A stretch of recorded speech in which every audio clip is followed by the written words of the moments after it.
On the eve of the Civil War, Florida had the smallest population of the southern states, with just over 140,000 people. 44% of these were slaves. These were joined by fewer than 1,000 free people of color. Following Abraham Lincoln's election in 1860, Florida joined other southern states in seceding from the Union on January 10, 1861. After less than a month as an independent republic, Florida joined the newly formed Confederate States of America. Florida was an important source of supplies for the Confederate Army, providing cattle, salt, and other necessities. Union forces blockaded the entire state and occupied major ports such as Cedar Key, Jacksonville, Key West, and Pensacola. Despite this defeat came as a surprise to most Floridians, as they had repelled every significant attempt at invasion from the north.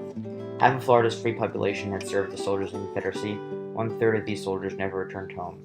In his final message to the Florida State Legislature, Governor John Milton said that the Yankees have developed a character so odious that death would be preferable to reunion with them. On April 1, 1865, he committed suicide, an ominous sign of the problems yet to come in the post-war era.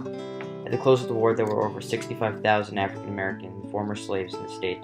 Two-thirds of this population were centered in the half-dozen cotton counties of north-central Florida. Despite early post-war unrest in other states, Florida remained relatively docile. A New York Times reporter found that shortly after the war, the people of Florida, both African-American and white, were happy to see the end of the conflict. The white population was too tired to put up resistance, and the freedmen inadequately informed to take full advantage of their freedom. Despite this, within months of the war's end, 90% of the freedmen were already working for wages. Despite the relative tranquility, Southern whites were not optimistic about their future. The difficulties of the present led many to long for the past. Life was hard now, and many lower-income whites felt that they had lost much of what they had previously elevated their status above that of the African American. President Andrew Johnson named William Marvin as Florida's provisional governor in July 1865. The Floridians had been denied the right to choose their own leadership. Marvin's ability to work with all factions helped reduce tension between them. Though a Unionist, Marvin won the support of many former Confederates. With his strong base of support, Marvin embarked on a progressive agenda, arguing that Floridians needed to acknowledge the wrongs of slavery and raise the status of African Americans. He stated that as citizens before the law, the freedmen must in all respects be equal. Furthermore, all men must be admitted as witnesses in courts of civil jurisdiction. If you keep the Negro out of the courts, what chances does he have of justice? Before the federal government had ratified the 13th Amendment, under Marvin's leadership, the Florida legislature voted for the abolition of slavery on October 25, 1865. Despite this, some remained strongly in favor of maintaining slavery. One delegate told the New York Times that slavery was a right and he would reestablish it tomorrow if he had the power. Oversight by the federal appointed governor had led to change in Florida, overcoming deeply held objections. The federal government, during the early autumn of 1865, established the Bureau of Refugees, Freedmen, and Abandoned Lands as a branch of the United States War Department. The War Department announced that the work of the Bureau will be the promotion of productive industry, the settlement of those so lately slaves in homes of their own, the guarantee of their absolute freedom, and their right to justice before the law, as set forth in the proclamations of the President and the laws of Congress, the dissemination of virtuous intelligence, and to aid in permanently establishing peace and securing property. Many African Americans felt lost when they gained their freedom. Some remained on the land, others did not know what to do, and many wandered. The Freedmen's Bureau worked to provide education, a free and equitable labor system, and equal rights before the law to former slaves. Other vital services included medical care and vaccinations were provided as well. The newly freed people were eager to work, learn, and acclimate themselves to their new lives. Thomas W. Osborne, the first chief of the Bureau in Florida, was a man of considerable energy and executive ability. He had served during the war as an officer in the 24th Massachusetts Infantry and had campaigned in Florida. Osborne addressed himself at once to relieving suffering among both indignant blacks and whites by providing them with food and medical attention.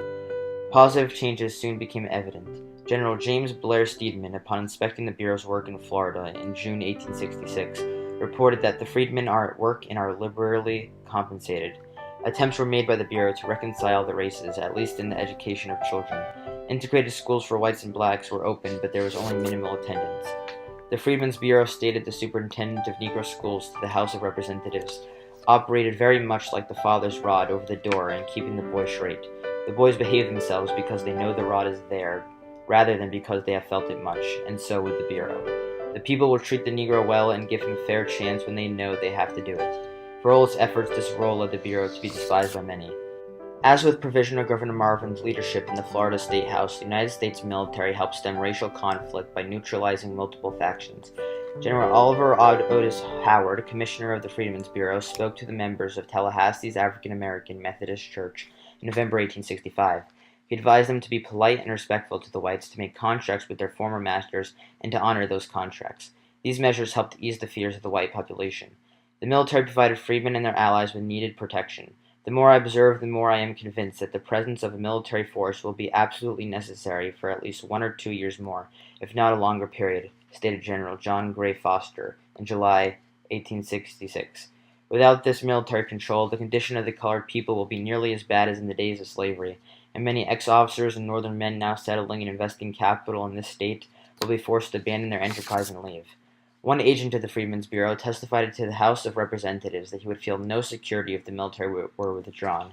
He assured the House that there was a class of boys of 19 or 20 years of age who would put a bowie knife or bullet through a northern man as they would through a mad dog. Few felt safe without the presence of the military. General John Gray Foster, commander of the Department of Florida, feared that there are those who still hug the ghost of slavery and hope that the state may get back into the Union with so loose guarantees upon that subject that the institution may be revived by state laws at some future favorable opportunity. Whites in Florida, he believed, have so long and so selfishly regarded the Negro as created to be their slave that their minds are cast in mold. In 1866, the state legislature questioned whether in the future the law should be made a distinction between blacks and whites. Formerly such a distinction had existed between whites and free blacks. Were the lately liberated slaves to be treated as their former free blacks, or were they to be considered persons in every respect equal to whites? The legislature declined to accept those former slaves as their equals in the eyes of the law. What followed consisted of the first black codes within the post-war state of Florida. The laws aimed to keep the races apart. They provided for the punishment of any white woman who should cohabit with an African American man, for the establishment of a distinct and separate public school system for Negroes, and for the punishment of any person of either race who should intrude himself on an assemblage or into a railway car of the other race. Courts were given the right to substitute whipping for all crimes punishable by fine and imprisonment, on the grounds that to fine and imprison a petty Negro offender would mean his withdrawal from works in the field. To whip him less of an interruption to work and therefore less financially damaging to the white planter.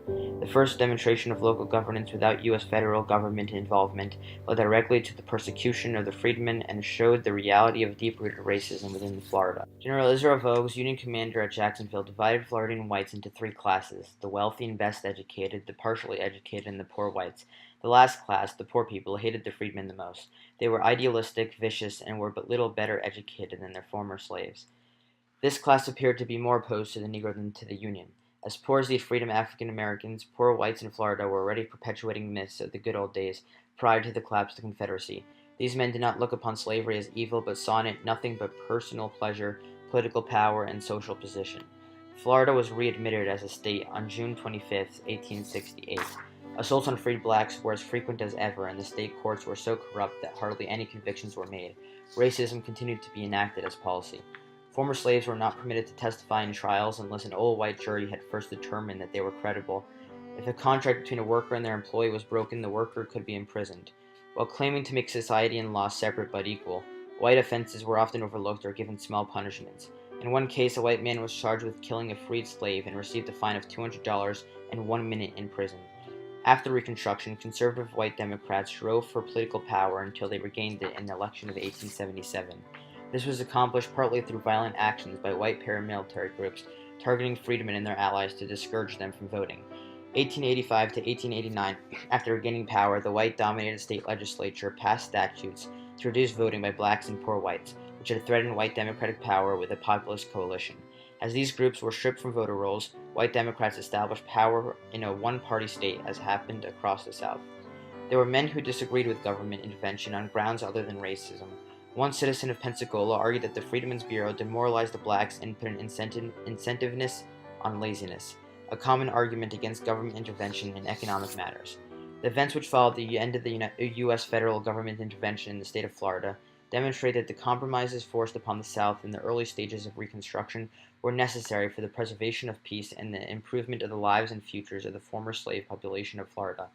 As soon as those institutions faded away, persecution and violence took its place. In history, there have been forced compromises following major conflicts which have led to even greater conflict in the years that followed. In the case of the U.S. Civil War and the Reconstruction which followed in the state of Florida, the imposition of federal government rule represented a great but altogether too brief glimpse of hope and a better future for Florida's black population.